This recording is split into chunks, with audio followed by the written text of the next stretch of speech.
ねえ、のぞみ？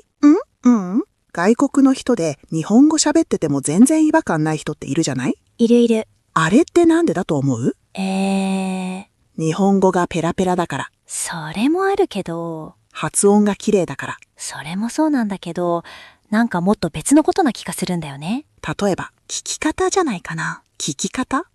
話してるとき、相手がどう反応するかってすごく大事だと思って。それわかるかも。でしょ？今日はそれについて話したくて。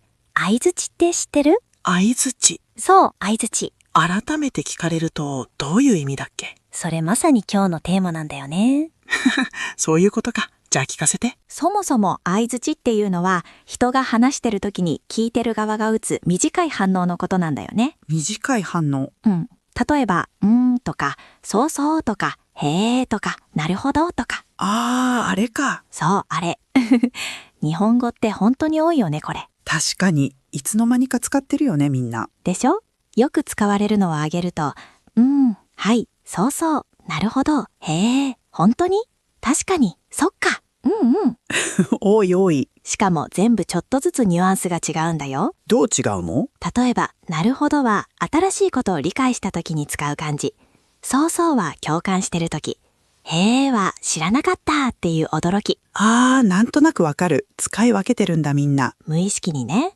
でもリスナーの皆さん、これ全部覚えなくても大丈夫だよ。そうそう。まずは知ることから。そう。まず、これが相づちってやつかってわかるだけで全然違うと思う。ちょっと待って。一個気になってるんだけど。とか、はいって普通はイエスって習うじゃない？そうそでも相づちで使うときってイエスじゃないよね。そうなの。それすごく大事なポイントで。だよね。相づちのは、あなたの言ってることに同意しますじゃなくて、聞いてますよっていうサインなんだよね。聞いてますよのサイン。そう。だから例えば、昨日めちゃくちゃ大変な日だったんだよねって言われて、って返しても、大変だったことに同意しますじゃないわけ。続けて聞いてるよってこと。まさに、これ日本語学習者がよく混乱するところで、って言ったらイエスだと思って何でもイエスになっちゃうみたいなことが起きたりする。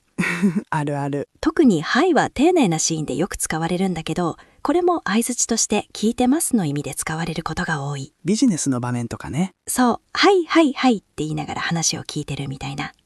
確かに電話とかでよく聞く。でしょ？だからはいは文脈によって全然意味が変わるって覚えておくとぐっとわかりやすくなると思う。これ知ってるだけで日本語の会話が楽になりそう。ねえ、そもそもなんで日本人ってこんなに相づち多いの？これちょっと深い話で。文化的なこと？そう。日本のコミュニケーションって言葉にしなくても伝わることを大事にする文化があって。以心伝心みたいな？そう。いいとこついた。で、その分、言葉で全部説明するより、相手の気持ちを察することが求められるんだよね。だから相づちって、ちゃんとわかってるよ、一緒に考えてるよっていうのを示す手段になってる。なるほど。話してる側も相づちがあると、伝わってるってわかるから安心して話せる。相づちって、ただの返事じゃなくて、あなたの話を大事に聞いていますっていうメッセージなんだよね。話を大事に聞いていますか？だからこそ相づちが上手い人って一緒にいて話しやすいなって感じるんだと思う。確かに相づちが自然な人ってなんか安心感あるよね。でしょ？それが相づちの力なんだよ。じゃあ逆に相づちがなかったらどうなると思う？どうなるんだろう。話してる側からするとなんか喋りにくくなるんだよね。なんか反応ないとあれ伝わってるってなるよね。そう。聞いてるってプレッシャーになったりもする。プレッシャー？特に日本人は相づちに慣れてるからないと逆に不自然に感じることもある。なるほど。海外の人と話した時じーっと無言で聞いてることが多くて最初すごく不思議だったっていう話日本人からよく聞く。わかる。私もそれ最初戸惑った。文化によってはしっかり聞いてる時こそ静かにするっていうスタイルがあるよね。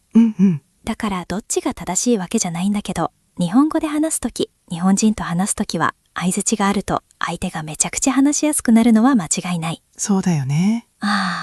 相づち一つで会話の雰囲気って全然変わるんだよ。なんかコミュニケーションって言葉だけじゃないんだなって改めて思う。そうなんだよ。ねえ、でもさ、相づちって言葉だけじゃないよね。どういうこと？日本人って話聞きながらうなずくじゃない？そう。あれも相づちだよ。だよね。実は日本語の相槌って言葉だけじゃなくて動作もセットになってることが多くて、うなずく、ちょっと前のめりになる、目線をちゃんと合わせるとか。ああ、確かに話しながらいつもうなずいてるよね、自分も。そうなんだよ。で、これがすごくて、言葉が出なくてもうなずくだけで聞いてるよが伝わる。それは助かる。でしょ？日本語でうまく返せなくても、うんうんってうなずくだけで日本人はすごく話しやすくなるんだよ。それ、学習者にとってめちゃくちゃ大事な情報だよ。そう、言葉が出てこないとき焦って変な返し方するより、ただうなずいてた方がいい。わかる、めちゃくちゃわかる。あと、うんうん、そうかって内容分かってなくても雰囲気で言うだけで会話が続くから。それちょっと怖いけどね。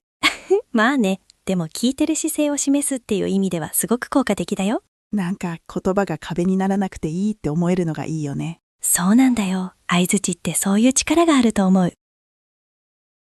じゃあ実際にやってみたい時って何を意識したらいいんだろまずタイミング。う。タイミング。相槌ってね、話の途中じゃなくて区切れ目に入れるのが自然なんだよ。途中でうんってやると遮っちゃう感じ。そうそう。うんだよねって言い終わったところとか、息継ぎしてるところとかにちょっと入れる感じ。なるほどなるほど。ああと、小さく優しくが基本。あ、大きな声でそうそうっていうわけじゃない。まあ気持ちが乗ったら大きくなることもあるけど、基本はさりげなく、話の邪魔をしないくらいの音量で。さりげなく。そうそう。相槌って主役じゃないから。あくまで聞いてますを伝えるための脇役。ああ、なんかいい言葉だな、脇役。だよね。で、最初は真似でいい。日本人の会話を聞いて、どのタイミングでうんって入れてるか観察してみる。ドラマとかでもいいの？もちろん。ドラマ、バラエティ、インタビュー、なんでもいい。相槌に注目して聞くと全然聞こえ方が変わるよ。やってみたい。まず、一つからでもいいから試してみて。きっと話しかけた日本人の顔が変わるから。それ想像したら嬉しいな。相槌って言葉より先に心をつなぐものだと思うから。言葉より先に心をつなぐ。皆さんも相槌意識してみてくださいね。相槌をするだけで日本語の会話がスムーズになりますよ。今日も聞いてくれてありがとうございました。ありがとうございました。またね。